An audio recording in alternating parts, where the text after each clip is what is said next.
السلام علیکم۔ امید ہے کہ آپ سب دوست خیریت سے ہوں گے۔ میری آپ سے ایک ہی گزارش ہوتی ہے کہ میڈیا فوکس کو سبسکرائب کریں، اس کی بیل آئیکن کو دبائیں تاکہ سارے نوٹیفیکیشنز آپ کو مل سکیں،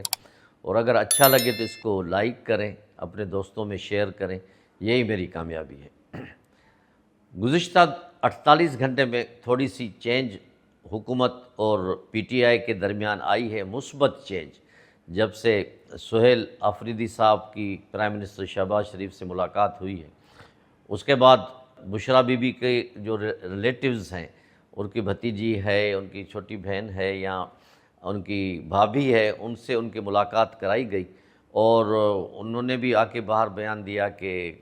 عمران خان کی صحت قدرے بہتر ہے، اور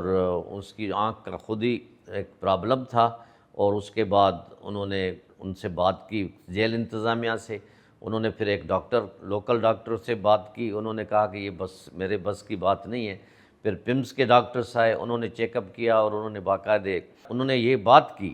کہ ان کا علاج ہاسپٹل میں ہوگا۔ انہوں نے کہا ڈاکٹرز نے کہ اگر ان کے علاج کا بروقت علاج نہیں کیا گیا تو ان کی آنکھ ختم ہونے کا خدشہ ہے، ایک آنکھ بالکل ختم ہو سکتی ہے۔ تو پھر ان کو پمز ہاسپٹل میں ان کی چھوٹی سے سرجری کہیں یا علاج کیا گیا، اور اب ان کی آنکھ کچھ بہتر ہوتی جا رہی ہے۔ تو یہ ساری باتیں جو ہے ان میں مثبت ابھی انفارمیشنز آ رہی ہیں، اور سہیل آفریدی صاحب جو زبان استعمال کرتے ہیں اپنے جلسوں میں، جرگوں میں، انہی سے بالکل مختلف انہوں نے پرائم منسٹر کے ساتھ جو بات کی اس میں زبان استعمال کی، شائستگی تھوڑی بہت تھی، اپنے مطالبات بھی رکھے، اور پرائم منسٹر کو بھی as a mister prime minister کہہ کے مخاطب ہوا، اور کئی باتیں ایسی تھیں جو کچھ باہر ظاہر بھی ہوئی ہیں، کچھ ابھی اندرونی خانہ ہیں، لیکن کہنے والے تو یہ کہتے ہیں کہ ماشاءاللہ اس ملاقات میں جو ان کا رویہ تھا، اگر یہی رویہ شروع سے وہ اختیار کرتا جب سے وہ چیف منسٹر بنے تھے تو کافی حد تک تعلقات بہتر ہو سکتے تھے، لیکن اس کو یوز کیا گیا ہے، اس کو استعمال کیا گیا، اور ان کی ملاقات کے بعد جو پی ٹی آئی کے کچھ لیڈرز ہیں ان کو بھی اس پہ غصہ آ گیا ہے۔ وہ علی امین گنڈاپور کے جس طرح وہ ٹوپی اتارتے تھے، اسی طرح ان پہ بھی کرٹیسائز کر رہے ہیں کہ یہ کیوں گیا اور وہاں اس طرح کیوں بات کی، اور ہے بھی ایک لحاظ سے جو ان کے بڑے ورکر ہیں جو وہ ان کے خیال میں تو جو ان کی لینگویج جلسوں میں ہوتی ہے یا جرگوں میں ہوتی ہے اس سے لوگوں میں جوش اٹھتا ہے، اور لوگ جو ہے وہ باہر آ جاتے ہیں،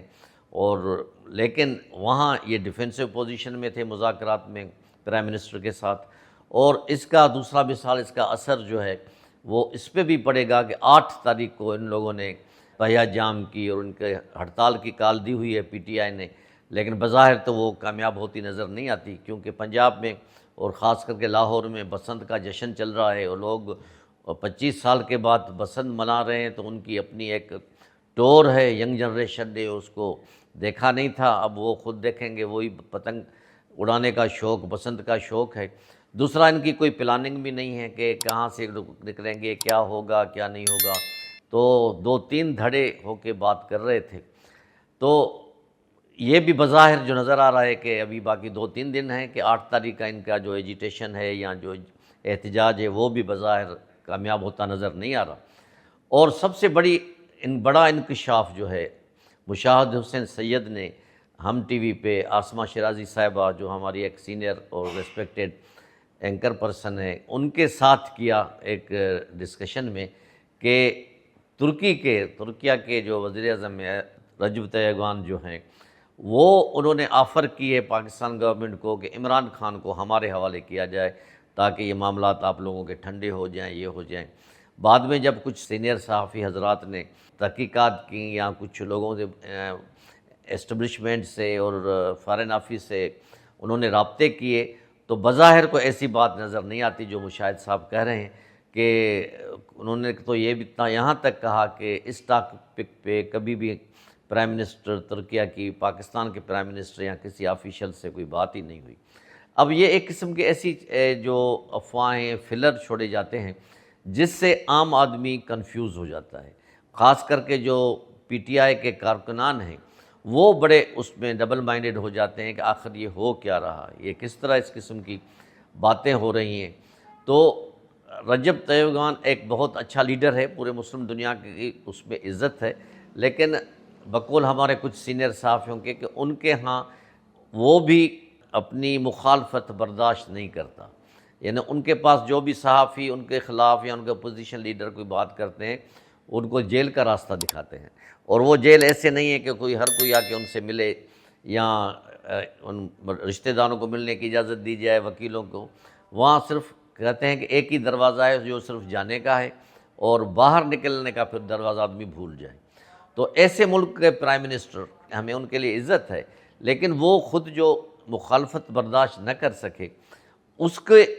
طرف سے اگر یہ آفر آ رہی ہے تو وہ بھی ایک معنی خیز ہوگی، لوگ اس کو پھر مثبت انداز میں بھی نہیں لے رہے۔ لیکن بہرحال یہ کل شام تک کنفرم ہو گیا کہ اسٹیبلشمنٹ نے یا فارن آفس نے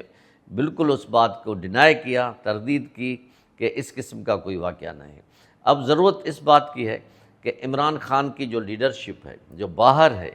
وہ اپنے ان مثبت فیصلوں کے ساتھ ساتھ ان کو جو ہے اپنی پارٹی کو ایسے چلائیں تاکہ وہ ان کا جو ری ایکشن ہے وہ قومی اسمبلی اور سینٹ میں بھی نظر آئے، تاکہ وہاں پہ بھی وہ جمہوریت کی بقا کے لیے اور خوشگوار تعلقات رہنے کے لیے اپنے اسٹینڈنگ کمیٹیز کی جو چیئرمین شپس ہیں یا پوزیشنز ہیں وہ واپس لیں۔ جیسے ان کا اپوزیشن لیڈر اچکزئی صاحب کو بنایا گیا، اسی طرح اگر وہ ورکنگ ریلیشن صحیح ہوں گے تو ملک میں بھی ترقی ہوگی، اور دونوں طرف سے جو ہے مذاکرات میں کے پی کے مسائل بھی حل ہوں گے اور ان کے وہ فنڈز بھی ملیں گے، اور اگر کوئی مخالفت برائے مخالفت نہیں ہوگی، جائز تنقید ایک دوسرے پہ کنسٹرکٹیو تنقید کی جائے، اس میں تو کوئی حرج نہیں ہے۔ لیکن خام خواہ ایک لحاظ سے ایک آج کل ماحول اتنا انٹرنیشنلی سیناریو، خاص کر کے ہمارے پڑوس میں اتنا ایران کے جو مذاکرات ہو رہے ہیں، اس کے بعد حالات بڑے اور تیزی سے چینج ہو رہے ہیں۔ حال ہی میں بلوچستان میں بھی بہت بڑا دہشت گردی واقعات ہوئے ہیں، اور اس میں 177 سے زیادہ دہشت گرد ہلاک ہو گئے ہیں، 38 سے 40 کے قریب ہمارے شہری اور